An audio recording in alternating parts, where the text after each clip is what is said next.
Welcome to the second video in the series of basic electricity and its terminology. As we understand from the basic knowledge of electricity, all the electrical and electronic equipments works by the use of it, and the basis of the electricity was laid on the foundations of an atom. In this video we are going to understand the fundamental concepts of current, which requires a thorough knowledge of an atom and its structure. When we will look into the structure of an atom, it resembles the solar system, where the planets revolves around the sun in orbits. Likewise, an atom has a nucleus in its center which consists of neutrons and protons. Protons are positively charged and neutrons have no charge. So nucleus itself is a positively charged.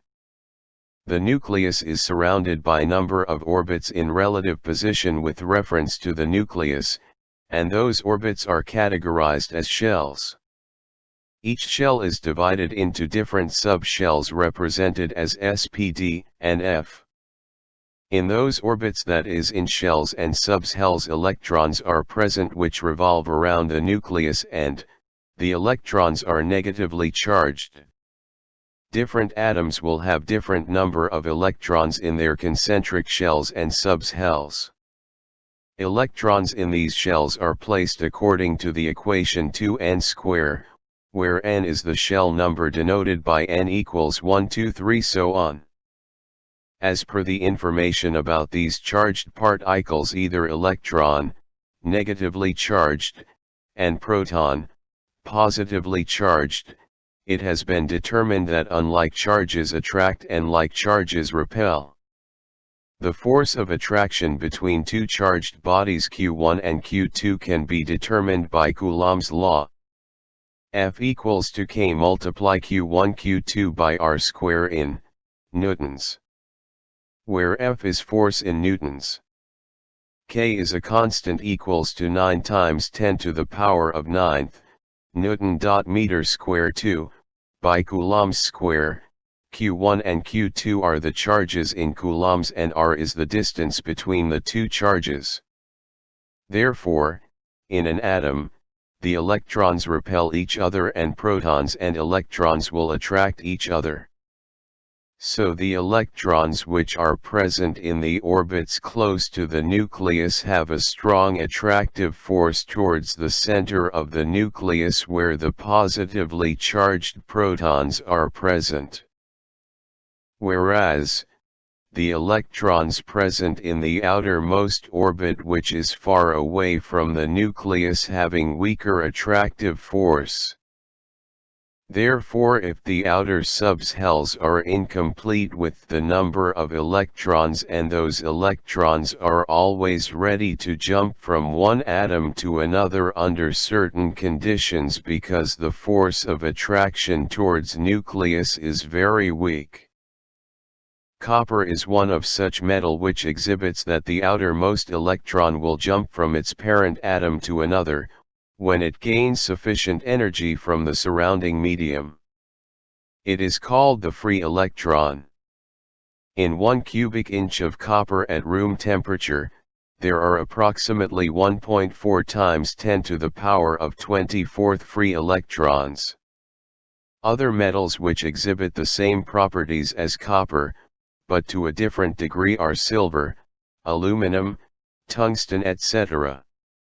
When you consider a short length of copper wire and cut with an imaginary perpendicular plane, producing the circular cross-section.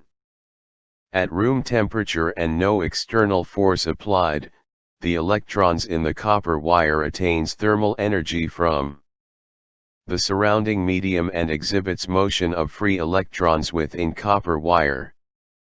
When atoms lose their free electrons, they acquire net positive charge and are referred to as positive ions. The free electrons will jump within these positive ions from one to another, leaving the parent atoms. The movement in the copper wire is only because of free electrons, while the positive ions only oscillate in a fixed position within the atoms. depending on several factors like the collisions, attractive, or repulsive force with positive ions and other electrons. The random motion of electrons will occur but for over a period of time.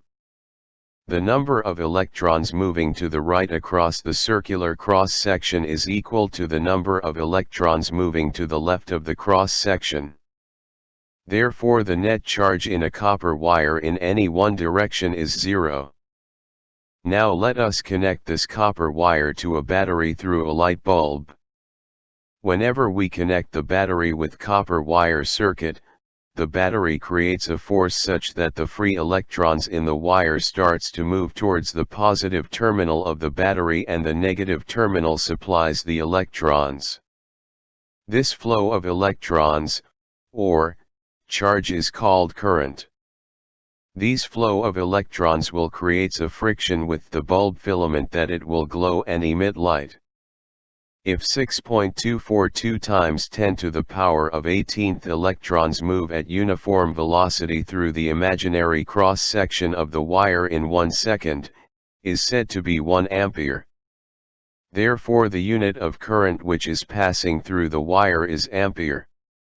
A coulomb of charge is associated with these many electrons, therefore, the charge with respect to one electron can be determined from charge per electron is equal to 1.6 times 10 to the power of -19 coulombs. So, current denotes how much charge will flow in the circuit for the given time. The current in amperes can now be calculated using the following equation. I equals Q over T, where I is current in amperes, Q is charge in coulombs, T is time in seconds. From the above equation, if we know any two quantities we can find the other. It has to be noted that the current denotes in the diagram is nothing but an electron current. But in general all the circuit calculations will follow in another direction of current called conventional current. Electron current flow from negative to positive, whereas conventional current flow from positive to negative.